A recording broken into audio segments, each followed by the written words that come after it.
السلام علیکم ورحمۃ اللہ وبرکاتہ۔ دوستو، آج ہم آپ کو بتائیں گے شکر خداوند کا دوسرا حصہ۔ بعض اکابر سے کسی نے درخواست کی کہ آپ دعائے استسقاء کے لیے باہر نہیں نکلتے، مینا مدت سے بند ہے۔ انہوں نے فرمایا کہ تم بارش میں تاخیر جانتے ہو، اور میں پتھر کی بارش میں تاخیر سمجھتا ہوں، یعنی اعمال خلق پتھر برسنے کی ہے، پس اس میں گویا تاخیر کا ہونا داخل انعام ہے۔ اس لیے میں طلب بارہ کو نہیں نکلتا کہ مکان شکر میں اظہار مصیبت کی گنجائش نہیں ہے۔ حضرت عمر بن عبدالعزیز ایک اپنے بیمار لڑکے کے پاس گئے اور فرمایا کہ جان پدر، اگر تو میری ترازو میں ہو تو میرے نزدیک اس سے اچھا ہے کہ میں تیری ترازو میں ہوں۔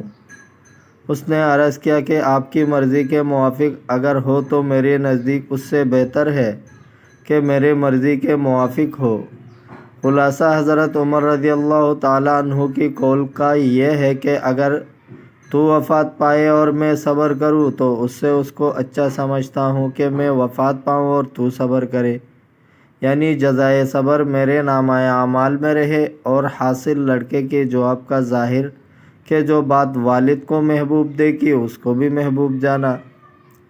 حضرت ابن عباس رضی اللہ تعالیٰ عنہ سے روایت ہے کہ کسی نے ان کے لڑکے کی وفات کی خبر سنائی، آپ نے انا للہ و انا الیہ راجعون پڑھا اور فرمایا کہ خدا تعالیٰ نے ایک عیب کو چھپایا اور مشقت کو ٹالا اور ثواب پہنچایا۔ پھر اتر کر 2 رکعت نماز پڑھی اور فرمایا جو کچھ خدا تعالیٰ کا حکم ہم کو تھا وہ ہم کر چکے، یعنی خدا تعالیٰ ارشاد فرماتا ہے وَاسْتَعِینُوا بِالصَّبْرِ وَالصَّلَاةِ، تو ہم نے دونوں باتیں ادا کیے۔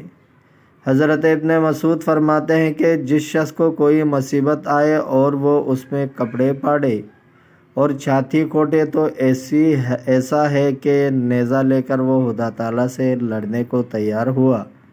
حضرت لقمان نے اپنے بیٹے سے ارشاد فرمایا کہ سونا آنکھ سے امتحان کیا جاتا ہے اور ایماندار بندے کا امتحان مصیبت سے ہوتا ہے، پس جب اللہ تعالیٰ کسی قوم کو محبوب جانتا ہے تو ان کو مبتلا مصیبت کر کے امتحان لیتا ہے۔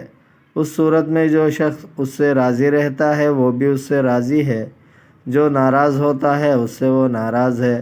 احنف بن قیس رحمۃ اللہ علیہ کہتے ہیں کہ ایک روز میری داڑھ میں بہت درد تھا۔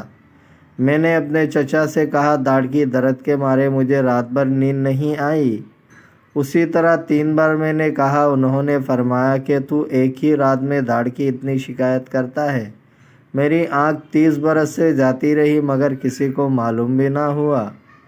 دوستو، اگر آپ کو ویڈیو اچھی لگی ہے تو لائک کریں، شیئر کریں، چینل کو سبسکرائب کریں۔ اپنا بہت سارا خیال رکھیے گا، ملتے ہیں اگلے ویڈیو میں۔